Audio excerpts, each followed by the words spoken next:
Okay. First, just want to make sure I thank everybody for coming this afternoon, this morning, excuse me.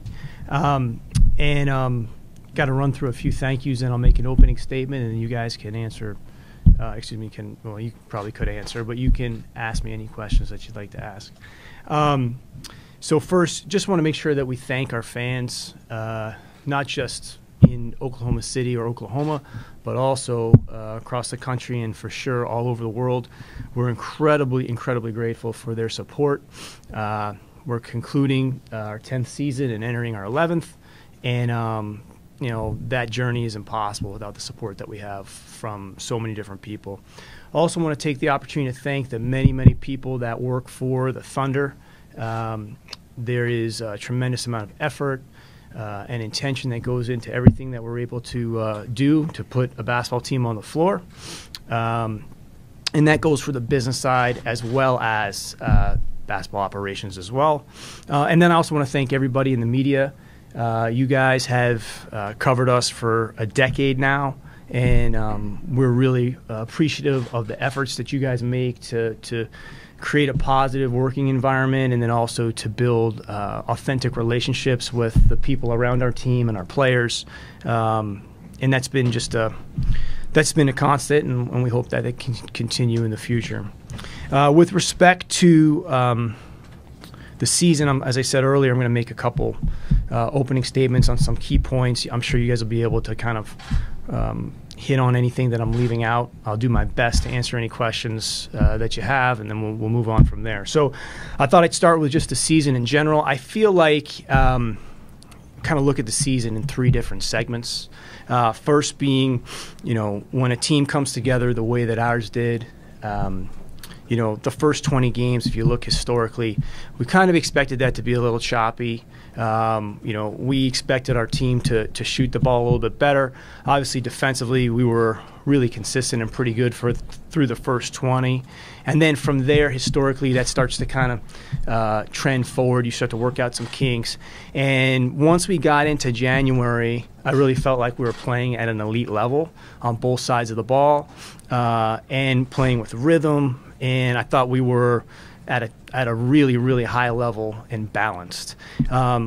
Clearly, you know, the reality of the situation is, you know, once we took the injury to Robertson, it was really disrupting to us. It disrupted the progress we made. With all that being said, the real key to the season in the regular season, in my opinion, was just the amount of time it took us to respond and adjust to the loss of him. And therein lies the fact that, you know, we have to own that. We didn't do a good enough job with that.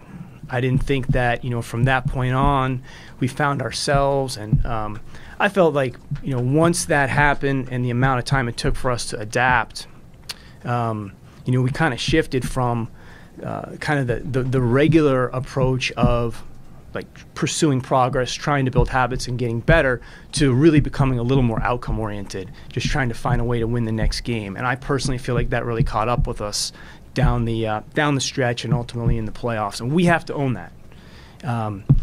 You know, I'm happy to say that, you know, we're sitting here in year 10 in Oklahoma City with 48 wins, a team that was one of 3 or 4 teams to be in the top 10 in offense and defense. The 7th best net rating in the league, the 9th best record, and we're disappointed. And we should be. We expected more out of the team.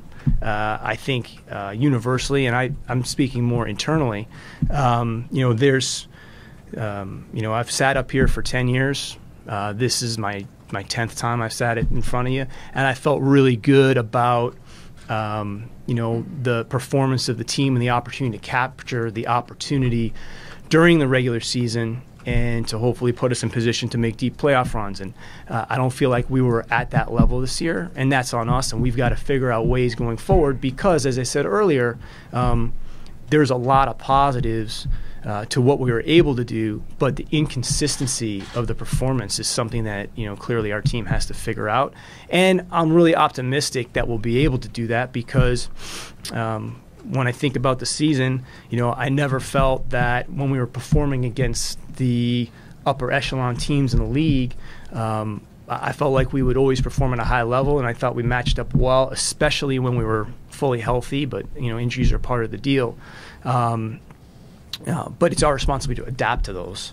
But I thought our problems were inconsistency against some of the sub-500 teams, and that inability to build habits through that period of time really caught up with us. Let me move on to a couple other things. So with respect to Billy, one of the things that I'm most excited about and excited for him about going forward is the fact that, if fortunate enough, he'll be able to work with the same core of a team that, as I said before, has a baseline that we've established, but has some controllable areas that need to improve. If you think about the last 3 years for our organization and the last 3 years for him, it's been a little bit of a whipsaw in respect to just the team he inherited in 2016, the performance of that team being within a couple minutes of going to the finals, and then not being able to capitalize on that. Obviously, on the heels of free agency in 2016, we're trying to put together a team on the fly and do the best that we can. We were able to get that team to the postseason, and then in his third year, there's a significantly different roster. Again, I think the best thing for him, I think the biggest opportunity for him is in the continuity. Additionally, just continuity in general with the type of team that we have assembled and the way it was assembled historically. Continuity is his best friend going forward, and that's just empirically proven out. And obviously, we've spent a lot of time studying that. So the addition of Dre, returning, and then hopefully, if we're able to bring the whole team back together, the rhythm and the continuity of the roles that have been established should be really important to our improvement. With respect to Paul George, I know you guys should probably, if you're doing your jobs, have plenty of questions on that. And thing I'd like to say about that with respect to Paul is I feel like he's been here a little longer than 1 year. And I think, and I said this to him before he left, the reason why is because I just feel like he's such a tremendous fit for our organization, our community, the way he has embraced the opportunity in Oklahoma City, built strong relationships both with his teammates, with ownership, with staff.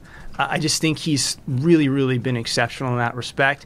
On the floor, I thought that during that 2 or 3 month stretch where he was shooting the ball like that, I thought he was the best player in the league. And he's an even better defender than we realized. And as I said before, with Dre and Paul on the floor on the wings, I think we're holding teams to some ridiculous, I want to say it's 95 points per 100 possessions or something along those lines. And it was just devastating, and that was really what we were excited about, when we got PG. With respect to, his future, this is what I can tell you. From the day that he arrived, we really made a specific and intentional effort to build a relationship with Paul and his representation built on 3 things: collaboration, transparency, and trust. And those tenets were followed throughout the year and continued to be. I feel really strongly about the relationship. I feel great about the communication and the honesty because of the way we started the relationship.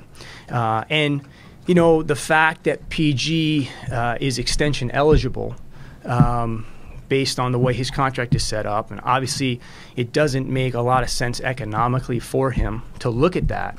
And we obviously can't have any conversations with respect to a new contract until July, and obviously haven't done that. But it opens up opportunity to have conversation about the team, about the future, non-economic, about the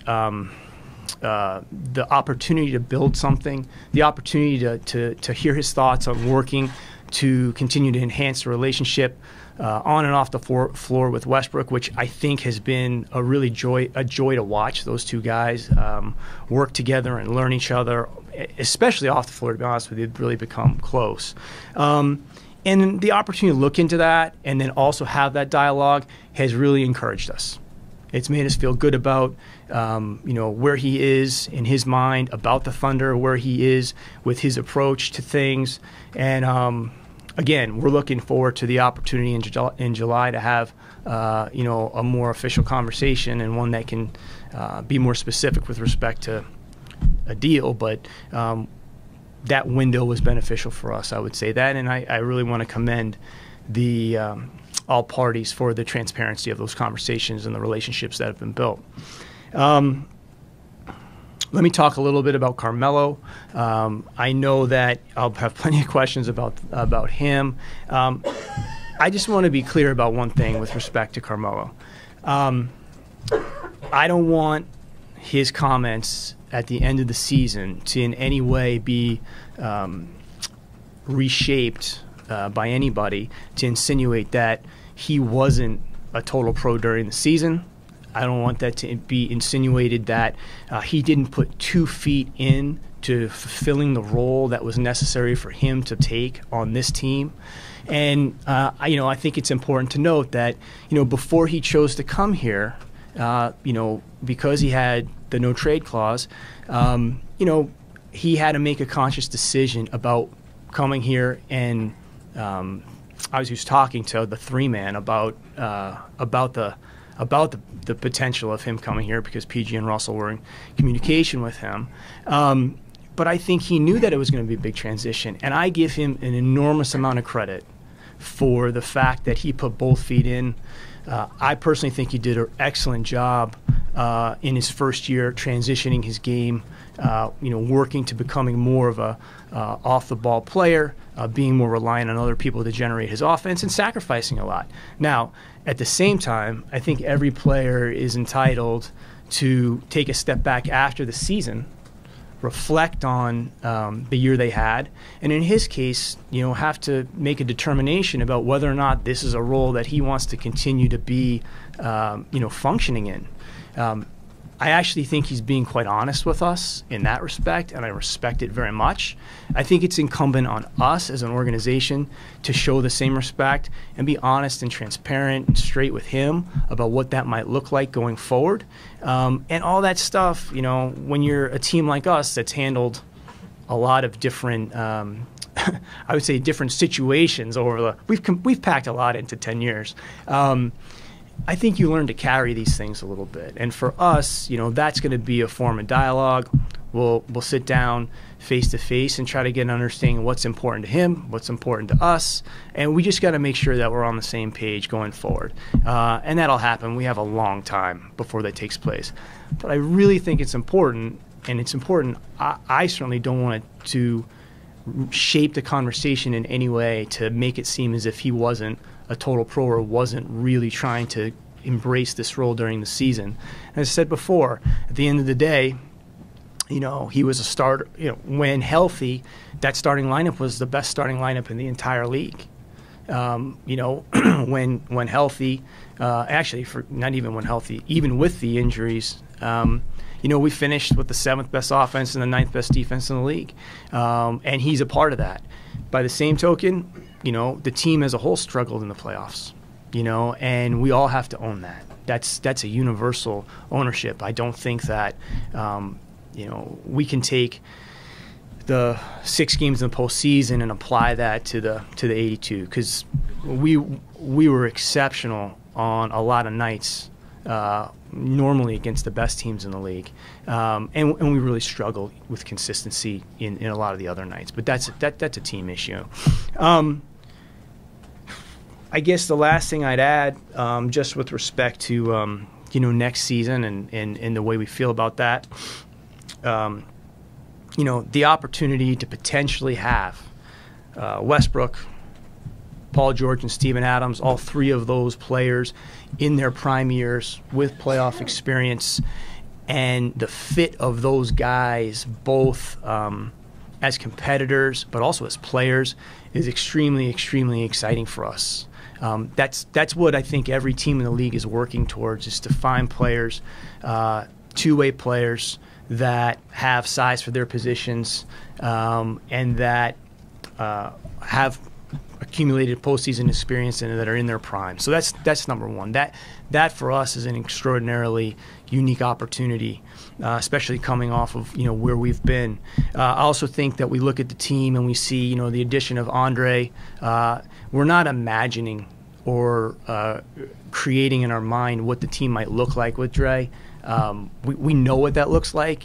We know the impact that he's had. We have a decent amount of data that tells us that, both from our eyes and also objectively, and we're excited about that. I also think there's a lot of room and growth for Abrinas, where there's a lot of room and growth for Patterson. I think he's a guy that we can certainly get more from, and that's something we have to look to going forward.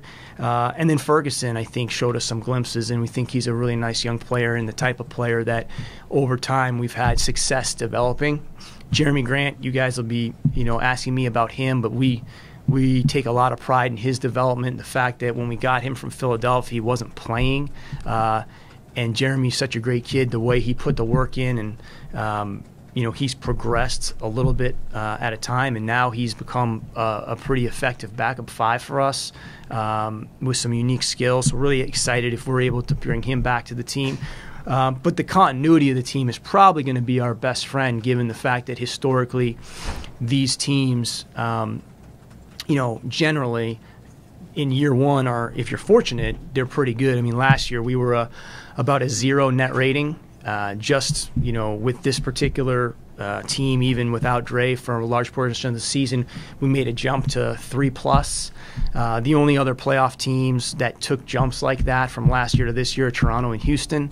We feel really good about the position we're in to capitalize on what we establish. But again, I just want to make it very clear, based on the history of the Thunder and the way that we have conducted ourselves and performed over time. Some teams are better than others. Some teams perform and exceed. Some teams meet.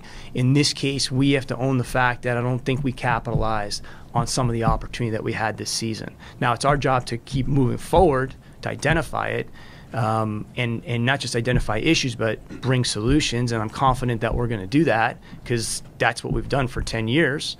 And we compete. That's what we do here. We stand in the arena and we compete. We find ways to get better. We have to own the fact that for our standards, 48 wins, a home court advantage, and 7th best night rating for this particular team, we felt like that wasn't where we wanted to be. At the same time, we're pretty confident, and I'm confident in the people that we have, that we'll be able to continue to be better and find ways to improve. So we're unhappy. We're not pleased with where we're at. But part of competing, part of being with the organization and the Thunder is being realistic, but also optimistic about your ability to impact change. And that's how we feel, and that's the approach we're taking to the off season. I'm happy to take any questions.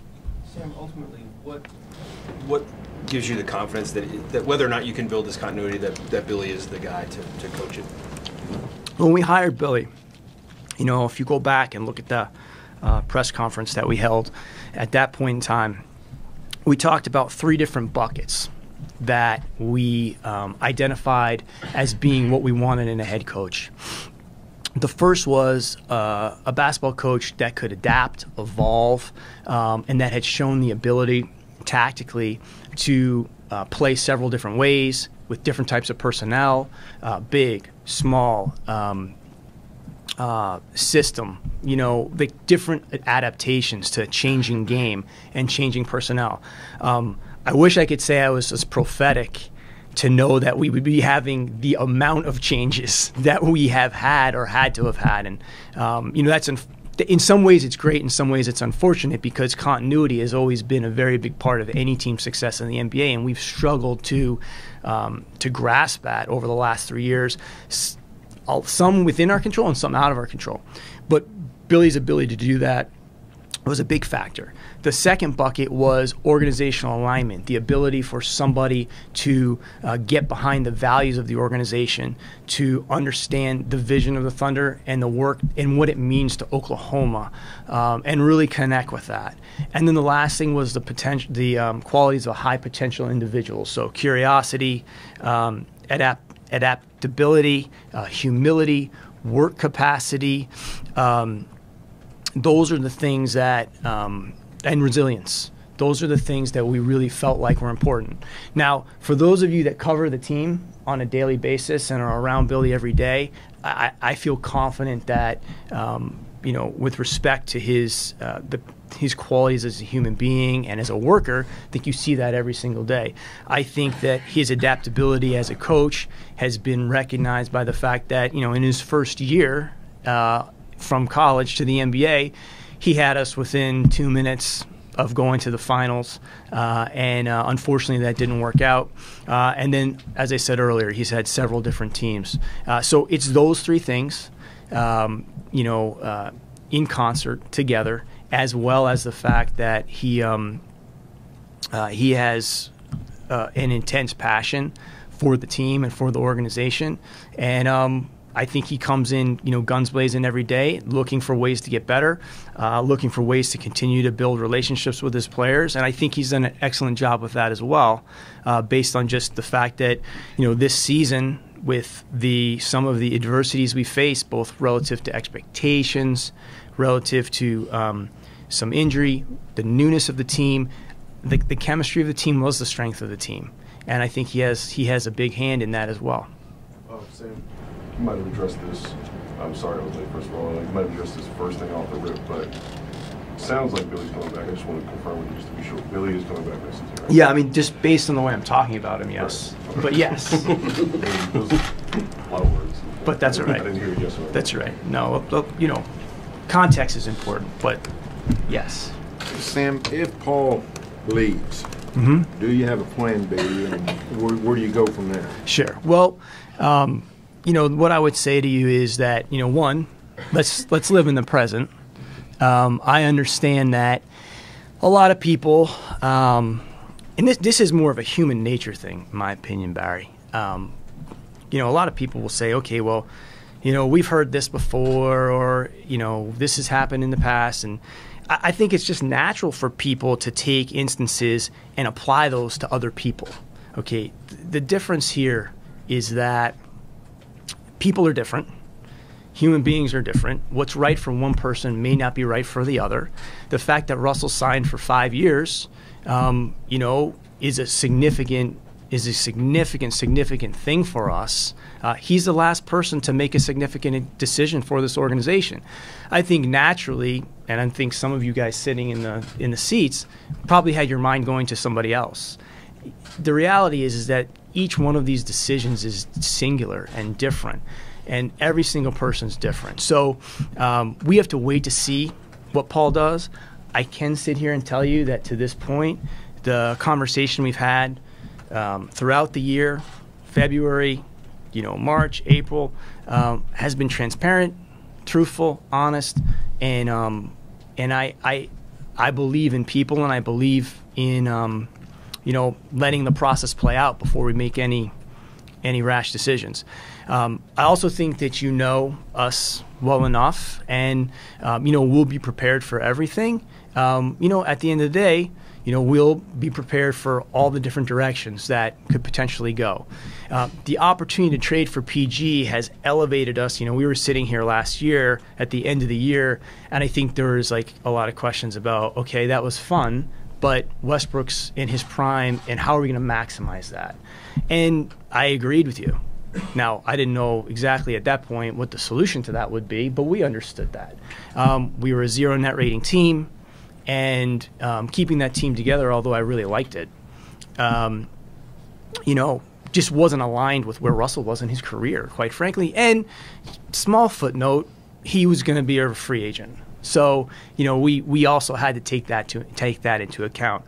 The team that we have now, albeit disappointing with respect to expectations coming into the season, is much further along to where we ultimately want to be within Russell's best years and Paul's best years, quite frankly, because they're so aligned from an age standpoint, and with Steven now accumulating the amount of experience that he's accumulated.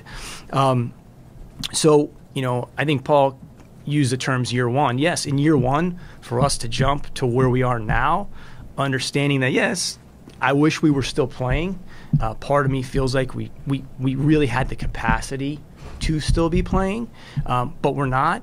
But we also have to understand that we're in a very good position if PG does return to continue to build on the foundation of Paul George, Steven Adams, Russell Westbrook, and then also the surrounding cast we like as well. Our issues are in the controllable areas, and those are fundamental things that I think that we have to address. But I don't think if that team comes back together, I don't think with the addition of Drake, I don't think we're addressing whether or not we can match up with the best teams in the league. We demonstrated that. We have to be able to establish a standard of play day in and day out, regardless of where we're playing or who we're playing or when we're playing, and be able to rely on that. If we do that, I believe that we have a chance to be a special team. But that's on us to do. Sam, is it your belief that if Melo is here, he has to be in the same role he was this past year? Because he kind of indicated that he couldn't do what you guys were asking him to do. Well, this is what I would say. I'm going to reiterate one thing because it's important to me. His comments at the end of the year are not reflective of his approach during the year, because this is the NBA of 2018, and you guys would probably know that was not the case. You guys know pretty much everything. So he put both feet into that. He has to decide whether or not he wants to do another year of trying to make this transition as a stretch player.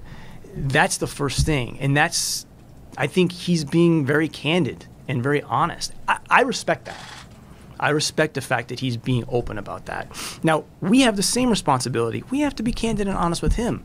But one of the things I really like about Carmelo is, like, he's a mature person.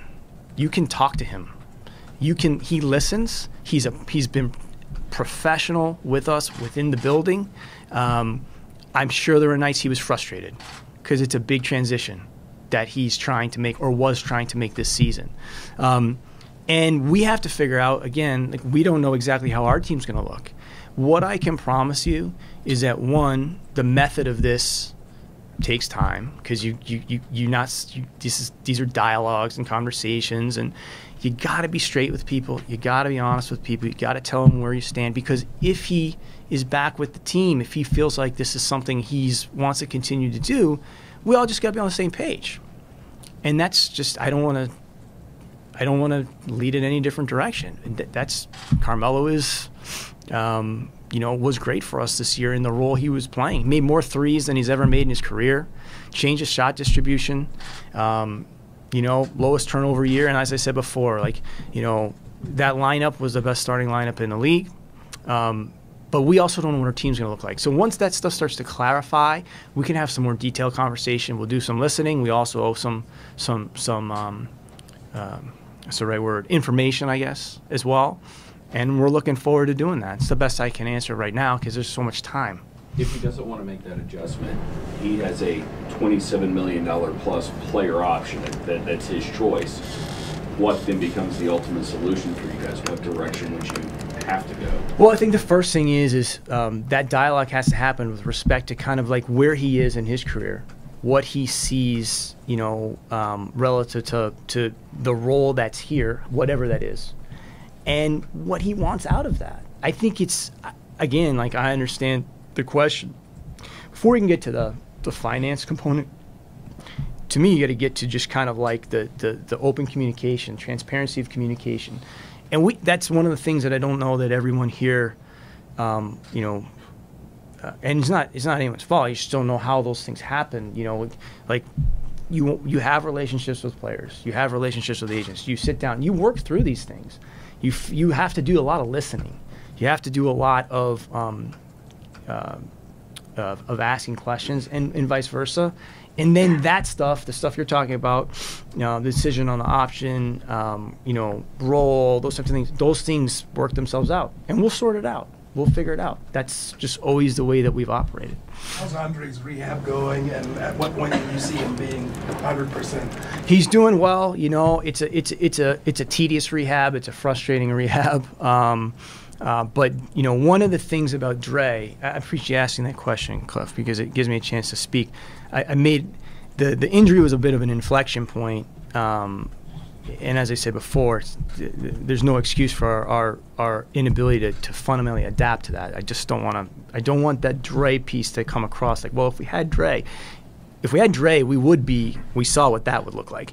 Without Dre, we should be better, and found ways to get better. But without Dre, I think one of the things that we saw was, you know, Dre is a what I would call like a fiber player.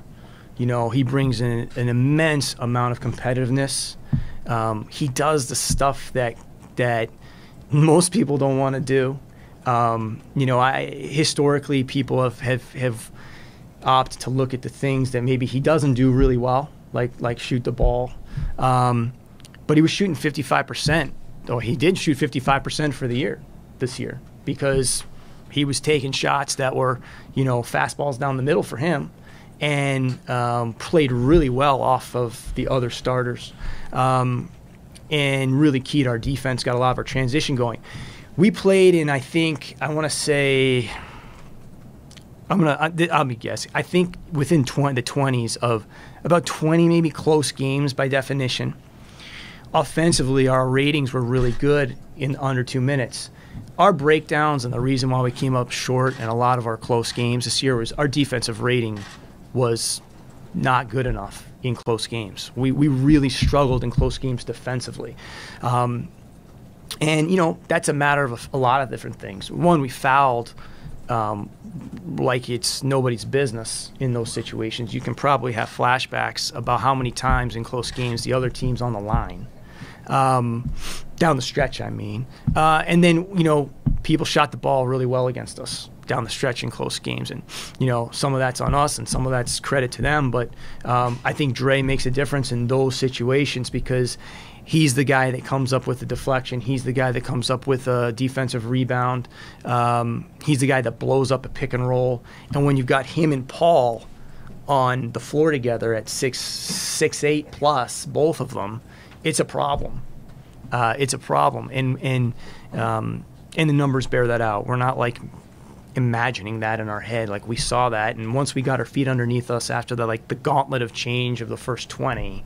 I mean, he had some possessions this year defensively that were like works of art. In fact, there was one in the Detroit game against Tobias Harris that was like a clinic, you know. And he's just got better and better. We miss him. There's no question. With that said, sometimes you're going to have injuries and sometimes it'll be season ending, and we have to fundamentally adjust for that as a unit, and we weren't able to do that.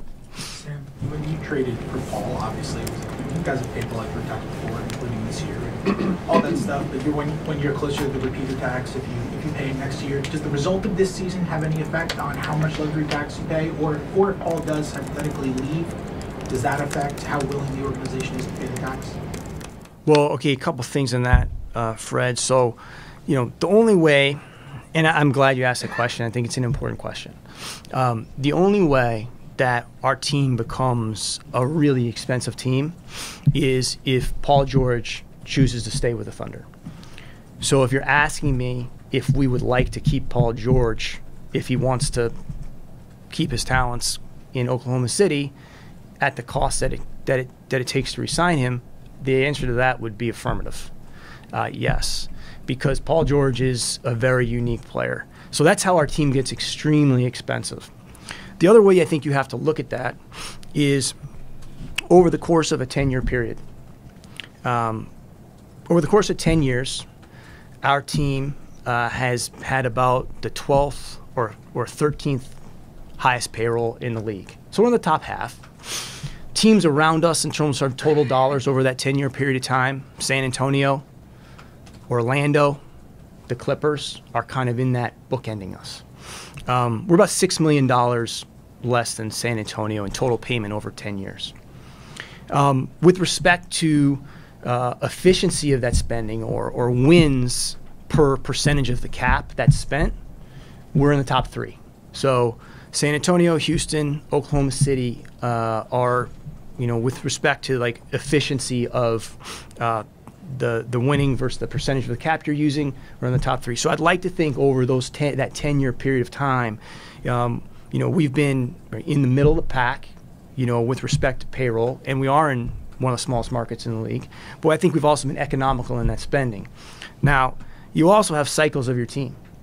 Russell Westbrook is in the prime of his career, and the opportunity to extend what has been a 10-year run to further that is and potentially could come at a great cost. But that cost is not a cost that's going to be going in perpetuity. It could be a 1-year significant spend in order to retain a player like George in the best years of Westbrook's career.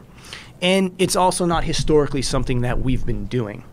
So you kind of come to these points in time, and the alternative would be to rebuild the team and go in a different direction.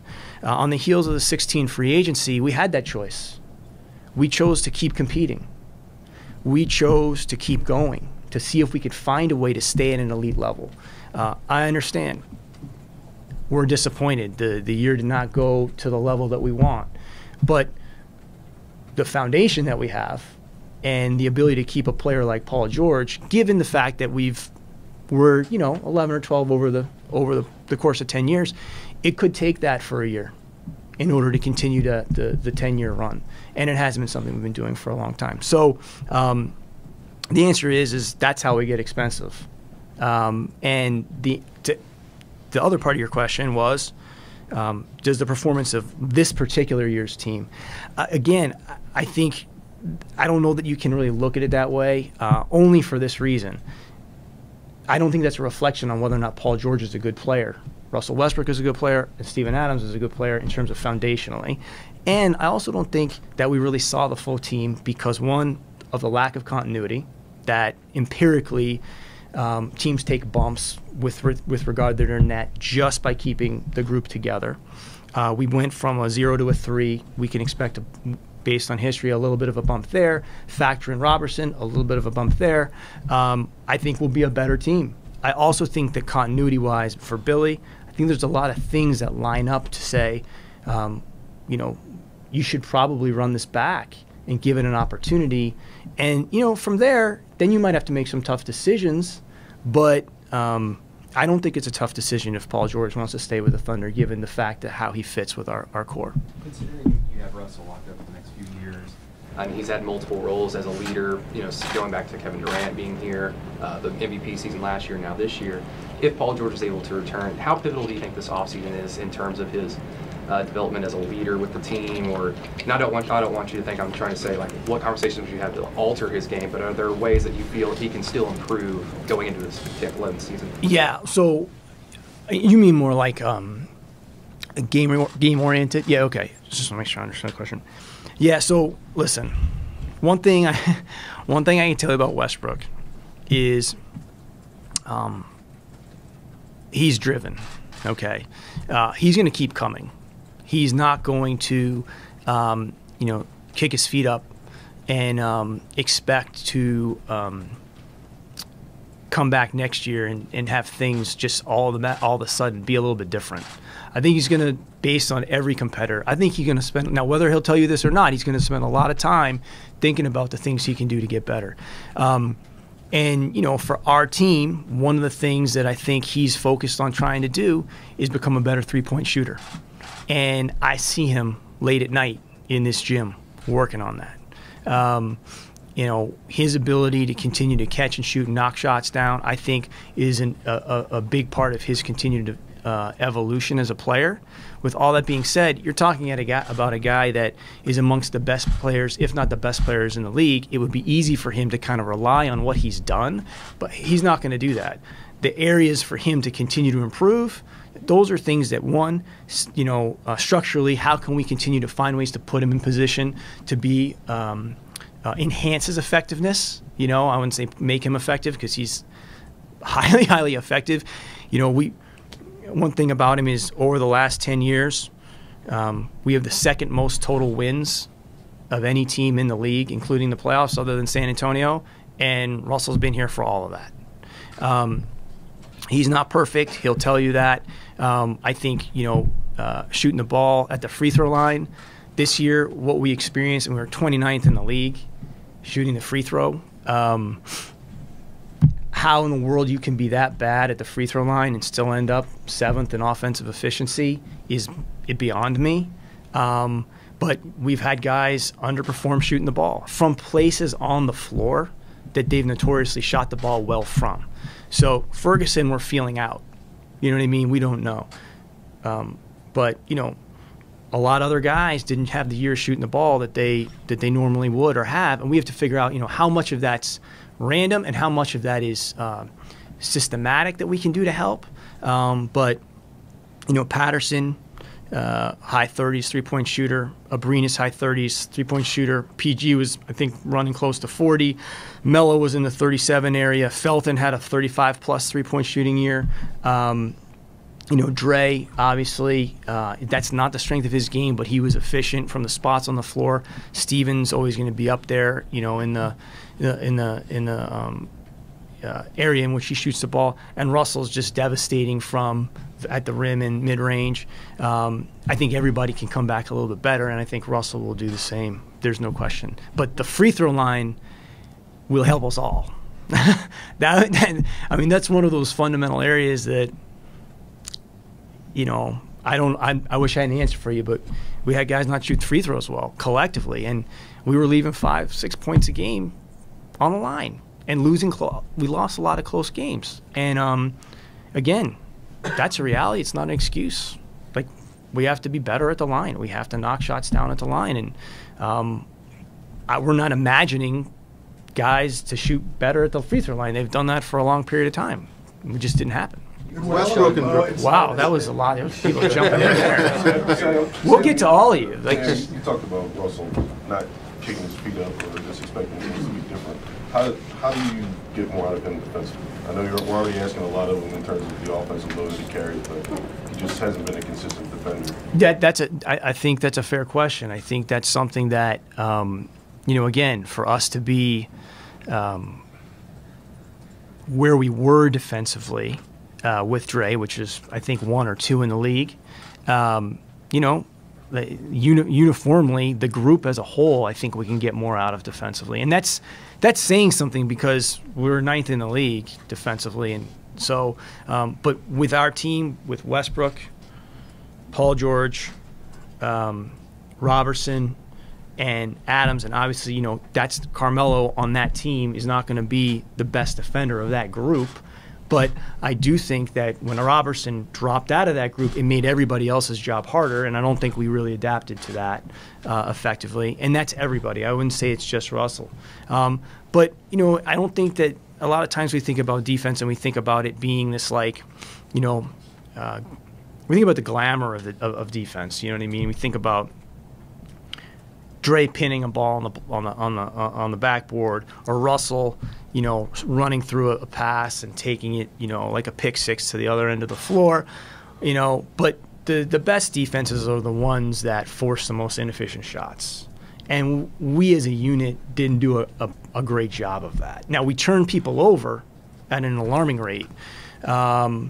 We defensive rebounded okay. But we knew that would be a bit of an adjustment for us because we got a smaller team this year because we were playing with more space and we're trying to, add more shooting with Patterson, et cetera. And we were hurt a little bit on the boards, but we were good enough. We got better in the deep paint, but that's a universal approach. Now, I also think that speaks to the continuity, which is if we were able to, and this is without Dre, but if we're able to bring the same group back, that's where role definition, the anticipation, especially with all the switching schemes that we're using, that Billy likes to use, there's a rhythm to that, and there's a repetition to that I do think can get better. If you look at the best teams defensively, a lot of them do have a lot of continuity. And there's a cerebral nature to defense as much as there is to offense, and I think that uniformly that could be better. I don't disagree. A lot of teams would be happy to be in the top 10 defensively. we would like to be better than it. We'd like to be in the top 5 if we could, and that's what we're going to try to focus on. What did you think of what Oladipo and Sabonis were able to do in Indiana this season? I honestly wasn't drastically surprised because, we gave Victor that contract. A lot of people made fun of us when we did that, but and we also traded a significant player to get DeMontis. I couldn't be happier for those guys. What those guys are doing doesn't have a reflection on like what our eye on the ball is, what's happening here, and putting ourselves in position to be closer to our goal. Last year we were a 0 net rating team based on the composition of that team, just on the fit. It's not because of those players. I mean, you can see that. Those guys, and I don't want to get in trouble, those guys should stay in Indiana the rest of their careers.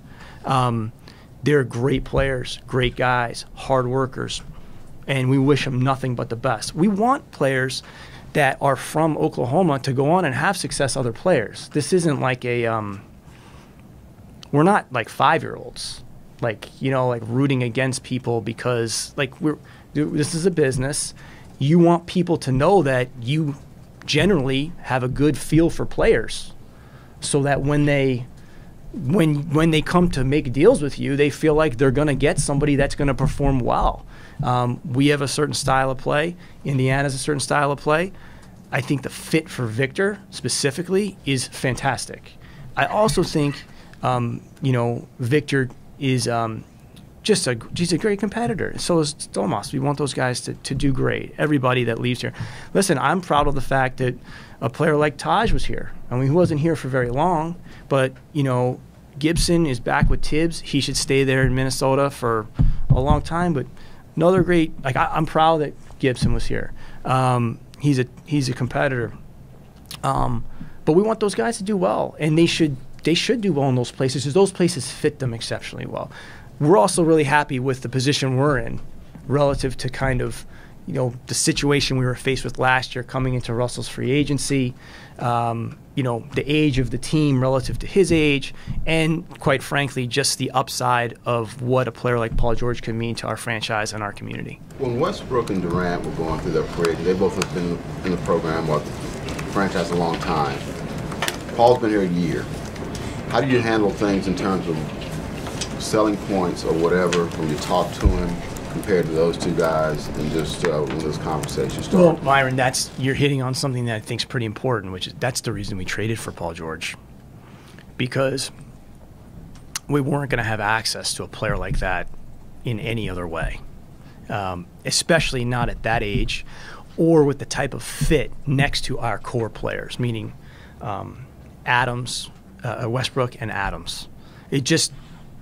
You can't get access to those players. Now, there's a significant amount of risk that comes with that, but with where we are in the juncture of our timeline as an organization and where we were with Russell at that point in time, you're going to have to get comfortable with that. I mean, we talked about that at the time. We also think that although it was a disappointing year, in our first year together, there were some really positive things that took place. Wasn't enough. We feel like maybe should be a little bit better, but the foundation in year one, is certainly in an optimistic framework. But we traded for him because we get to be around him. We get to build a relationship with him.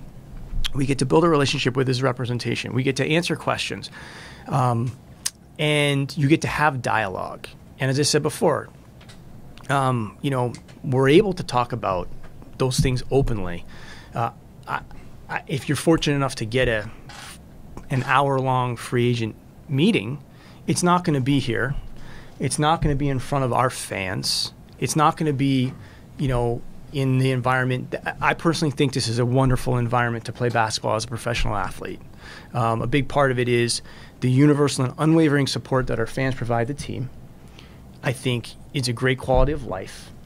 I think that, we're resourced exceptionally well by ownership to provide the players an environment to amplify their talents. And I'd like to show that to anybody. But I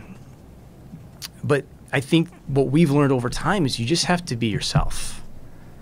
That is probably the most important thing. And the best way to be yourself is, I also think, when you go through some adversity, you learn a lot about people.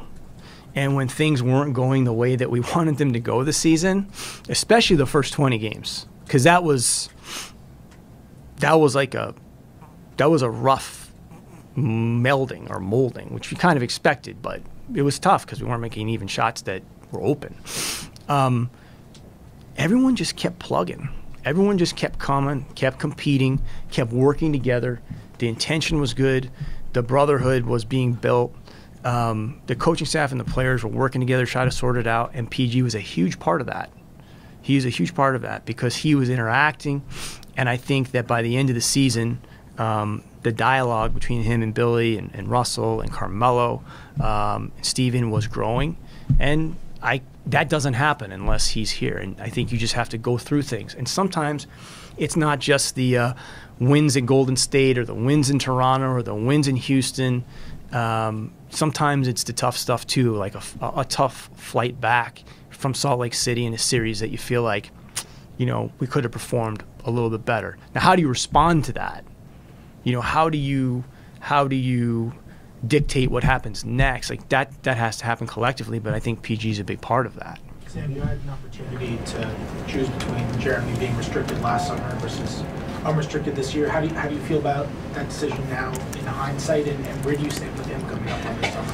Well, I mean, with respect to that, I mean, I don't know how much I can say on it other than you have to have two people have to cooperate with respect to an extension, right? And you didn't mention the fact that he's potentially extension eligible.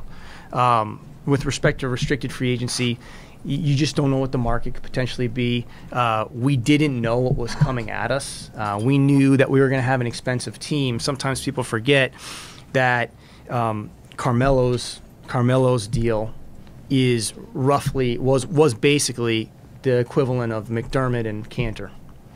What we saw there was a chance for Carmelo to start and play as a stretch player next to these other players.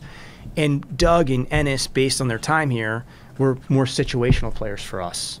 And we had a hard time sometimes. It's when you have Steven Adams, the backup five can sometimes, suffer. Now, Jeremy, fortunately, can play a couple different positions, so that's helped him a great deal. But we knew that we were going to check in pretty high anyway. Adding more to that, at that point in time could have been preventative to other things. And we still have the opportunity to use bird rights at the appropriate time to have conversations with Jeremy. He also is, one of those players that is extension eligible. And at the end of the day, we'll have those conversations, and we're excited about his development. We hope he's excited about his development and the track he's on. But, it's a marketplace, and you have to see where that goes. You said you wouldn't have access to a player like Paul George via any other way than trade. So when you reach out to agents, players, free agents, what are the biggest objections you hear about coming to Oklahoma City or maybe not wanting to meet with them? That's not really the context of the comment. Essentially, just it's respect to team building. So you only have so much space available. When you have a player like Westbrook or Adams, that's going to take up a significant amount of that space. Those players are generally drafted, and they're generally drafted toward the top, but there's also the occasion in which a player can get picked out of a needle in a haystack and get picked, somewhere else within the draft. But generally, higher draft picks have the higher projection to become those types of players. We weren't in the position to be in that race. We had a team that wasn't declining itself and opening up salary cap space because we won 47 games last year on the heels of free agency. Now, we could have pulled the cord at that point and gone a different direction. Some teams would have done that, and that would have opened up plenty of space. But with that, you need to have elite players to attract other elite players in today's NBA. So for us, it became more of a trade conversation. in order to get a player like that. And in order to do that, you have to give up good players to do that. So it's more systemic in terms of how can you add those types of pieces to your team based on where the timeline of your team is. We're still working off the canvas of 2008. Like, we arrived here and we haven't turned the page because we haven't rebuilt the team since 2008. And I'm happy about that. At the same time, we're trying to make it work, as long as we can. But ultimately, us, like every other team, is going to have to find ourselves in a position where we'll have to rebuild. The ability to get Paul George prior to Russell's contract opportunity, I think, was the best way for us to have a chance to continue to stay on that track and not take a different turn, because I think the fans in Oklahoma City have been so great, so supportive. We want to try to keep an elite team on the floor as long as we can. And as Fred asked earlier, that could come with a big expense. But unfortunately for us, that expense hasn't been longitudinal, and it's certainly not permanent. But that's where we're at after 10 years, hopefully going on 11. Does Carmelo's status at all have anything tied to what Paul does, stay or go? I don't know the answer to that. I think all the guys have great relationships. As I said earlier, I don't think you make it through a year that was as up and down as ours this season without really good chemistry, without the coaching staff keeping the group focused. And I don't want to speak to the relationships of the guys because they all have their personal relationships and their playing relationships. You don't have to. Not everybody has to hold hands and go to dinner every night to have great chemistry. And there's guys that could have a hard time with each other on the floor that are best friends off the floor. So, I don't know the status of that, other than my experience is generally that players want other players to do what is best for them. In Carmelo's case, as I said earlier, he's simply being honest about whether or not he feels like he can commit another year to playing this role. I appreciate the candor. I respect it. And those are the conversations we have to have, and there'll be a method to that, and we'll sort it out. He's a pro. He's been nothing but a pro since he's been here. I don't know what effect that has on other people, but we'll all work together. That's one of the things about us that we've tried to continue to foster, which is just like, let's work through these things. It's pro sports. It's in a cauldron of people focusing on every word and every tweet and all that stuff. I think at the end of the day, you got to reduce it down to just human beings trying to understand what everyone's trying to accomplish and see if we can bring ourselves all together to do that. I personally really like the foundation that we have on a human level. Like, I do. I think that the group is really connected. We've got to get ourselves stronger in the controllable areas and the consistent areas. We own that. With that being said, we're going to do what we always do here in Oklahoma City. We're going to take where we are, and we're going to compete. We're going to keep coming. We're going to keep our eye on the ball and figure out the ways we can get better. And we're going to keep standing up and finding ways that we can take this group and get it to another level. And that's collective. That's everybody. That's from myself to every single person that's in the building. You hear that comment yesterday about PG's made up his mind. What's your reaction to that? I talked to PG, and I would say, why don't we listen to Paul? He's said has had a lot of comments also. I'm not trying to dissuade anybody or say that what someone says someone told them is inaccurate. I don't, but I'd just rather listen to the man himself. I'd also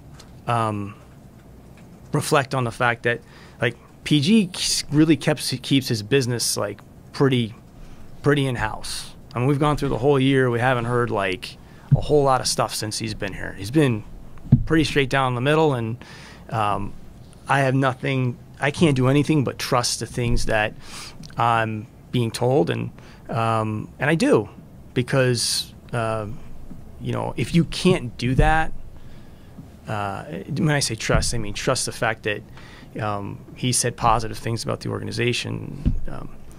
If you can't trust other people, or if you're going to live in a world of skepticism and cynicism, I can't help you. I don't know where that leaves us. Good luck. I'll see you down the line. I'm not going to let myself go there.